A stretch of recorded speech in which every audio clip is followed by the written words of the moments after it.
Hello friends, welcome back to my YouTube channel. आज हम बात करते हैं डेली करंट अफेयर्स 12 अक्टूबर 2021 के बारे में।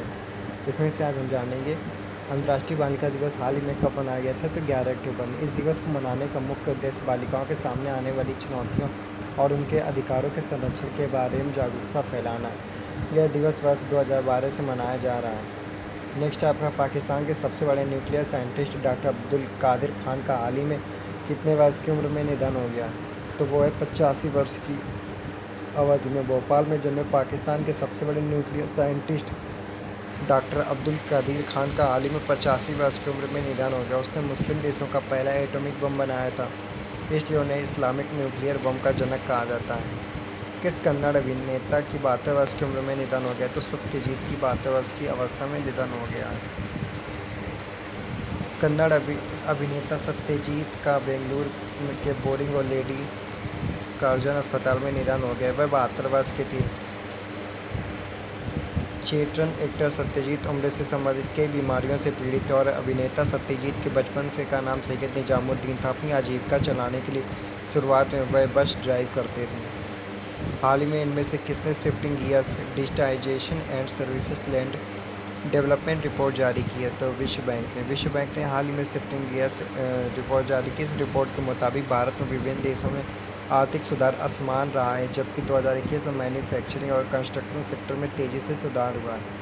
हाल ही में किसको कनाडा की सार्वजनिक स्वास्थ्य एजेंसी के प्रमुख के रूप में नियुक्त किया गया। तो हरप्रीत कोचर को। वरिष्ठ भारतीय कनाडाई वैज्ञानिक डॉक्टर हरप्रीत एस कोचर को कनाडा की सार्वजनिक स्वास्थ्य एजेंसी या PHAC के अगले अध्यक्ष के रूप में नियुक्त किया गया। ये वर्तमान में हेल्थ कनाडा देश के स्वास्थ्य मंत्रालय के साथ एक वरिष्ठ नौकरशाह है, जिन्हें स्वास्थ्य के सहयोगी उप मंत्री के पद पर नियुक्त किया गया। वह बाद में अक्टूबर 2021 में इवान स्टीवर्ट की जगह कार्यभार ग्रहण करेंगे। नेक्स्ट है आपका, भारत में किस शहर पर स्थित फ्लाइंग कार बनाने वाली विनाटा एरो मोबिलिटी कंपनी भारत के लिए फ्लाइंग कार तैयार कर रही है। तो चेन्नई में।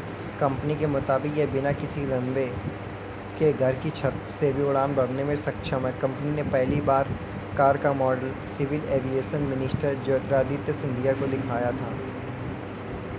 हाल ही में प्रधानमंत्री नरेंद्र मोदी किस संघ की शुरुआत करेंगे। तो भारतीय अंतरिक्ष संघ। इंडियन स्पेस एसोसिएशन के 4 उद्देश्य। इसमें पहला नवाचार के लिए प्राइवेट सेक्टर को स्वतंत्रता देना, और दूसरा प्रवर्तक के रूप में सरकार की भूमिका सुनिश्चित करना, और तीसरा युवाओं को भविष्य के लिए तैयार करना। चौथा स्पेस सेक्टर का विकास आम नागरिकों के साधन के रूप में करना है। किस समूह का हाल ही में एयर इंडिया के अधिग्रहण के लिए बोली जीती है। तो टाटा सन्स ने। टाटा सन्स ने 18,000 करोड़ रुपए में राष्ट्रीय वाहक एयर इंडिया का अधिग्रहण करने की बोली लगाई है।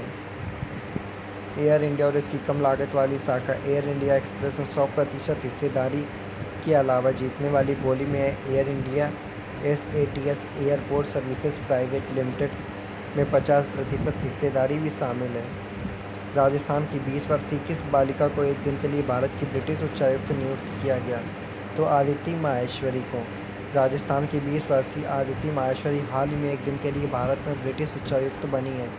आदिति माहेश्वरी दिल्ली विश्वविद्यालय के मिरांडा हाउस कॉलेज में भौतिक विज्ञान में स्नातक की पढ़ाई कर रही हैं। 11 अक्टूबर को अंतर्राष्ट्रीय बालिका दिवस मनाने के लिए 2017 से प्रतिवर्ष इस प्रतियोगिता का आयोजन किया जाता है। किस राज्य का अंतर्राष्ट्रीय हवाई अड्डे का संचालन अब अडानी समूह करेगा। तो राजस्थान के जयपुर इंटरनेशनल एयरपोर्ट का संचालन अब अडानी समूह करेगा। वहीं एयरपोर्ट के निदेशक जयदीप बल्हारा ने एक प्रतीकात्मक चाबी अडानी समूह के मुख्य हवाई अड्डा प्राधिकारी विष्णु मोहन झा को सौंपी है। नेक्स्ट है आपका, किस देश के टायरोनोसोरस रेक्स से दूर से संबंधित एक नई प्रजाति की खोज की गई है। तो यूनाइटेड किंगडम को। यह एक नई प्रजाति है जो दूर से संबंधित तथा टायरोनोसोरस रेक्स की खोज की है। यह यूके में पाया जाने वाला सबसे पुराना मांसाहारी डायनासोर है।